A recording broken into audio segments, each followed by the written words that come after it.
In this episode of Member Moments, join Cheryl and I while we share a breakfast of pancakes and syrup. These are sure some delicious pancakes, Ken. I know, and I think what really makes the difference is this delicious maple syrup made locally at Northwoods Maple. Have you ever really thought of where maple syrup comes from?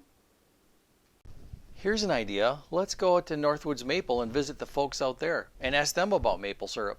So in the meantime, can you pass the syrup?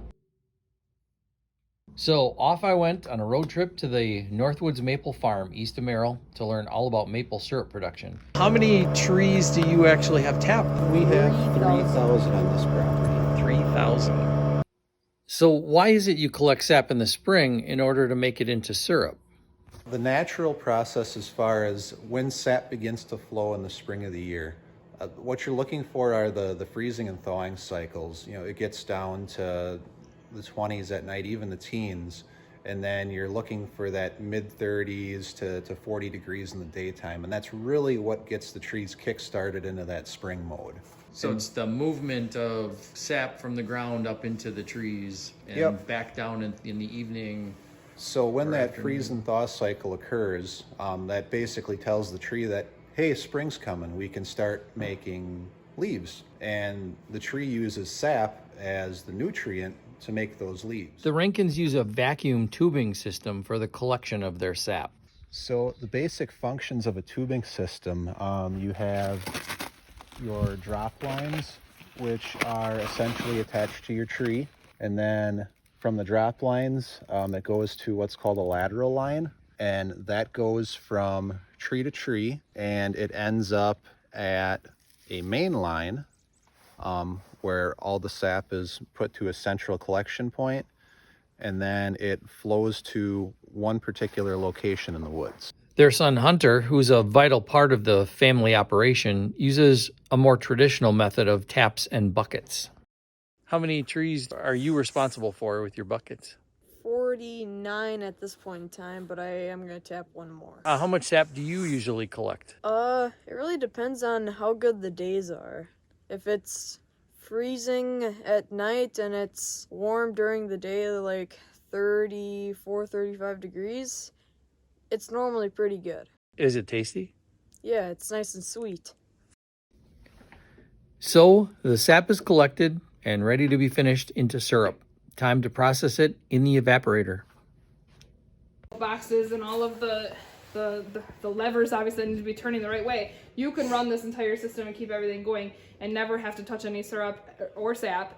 We spent like a year to 2 years or so designing and kind of figuring out what we wanted in the system so that everything works in a way that all works together but works efficiently together. So we took pieces from what other people are doing, other producers are doing, but we also took some of our own pieces and thought, well, it needs to run in this direction, or it needs to go that way, or we need a button here or a lever there, and then how we can figure out how to use those systems to work together to make everything much more efficient. The planning time was a good 1 to 2 years of just putting all of that together from all the way from the woods all the way through the cooking process. We want to share what we do because in some ways it's kind of a lost art. It's coming back, but in some ways it's something that not a lot of people get to experience, especially from the bigger cities. And so people can find us, give us a call, and we do private tours all the time. And it's a lot of fun, and especially like for the children in the area, some of them have access to actually tap trees, but some children in this area don't, whether their family doesn't do it or the school doesn't offer that as an option. They just don't have that chance, and to see it is so cool to learn that this stuff actually comes from a tree. I mean, who thinks that food we get is from a tree?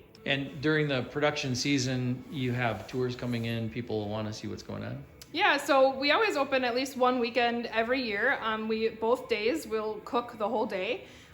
We let people come in and see what we're doing. And so this year, the last weekend in March, we're open both Saturday and Sunday, and you can come in, you can see what we do, watch the whole process from start to finish, ask your questions. But yeah, it's just a lot of fun, something great to experience, and it's just something not a lot of people, again, get to experience that actual cooking process, so it's a lot of fun. So we make everything here. We have a full kitchen here where we make all the products, and then we take all these products and stock them at our store. We also do sell them at farmers markets and flea markets and events and things like that around the state of Wisconsin. So it's a lot of fun for us to just bring those products around, and the whole time we're selling, whether it's at our store or anywhere else, we're trying to teach people, again, how it's made and what we're making it from and what we're doing. We just want to be open about that as well. A website where people can purchase online, and Pretty much any product will ship anywhere in the United States. As soon as we start shipping outside of the United States, it's a little pricey, but yeah, it's a lot of fun to just know that people are experiencing these products all over the whole United States. Well, that's it for this episode of Member Moments, and I want to thank the Rankin family and Northwoods Maple for letting me into their operation and getting to taste some of the sweetness that comes out of their trees right here in Merrill. Thanks for watching, and we'll see you next time.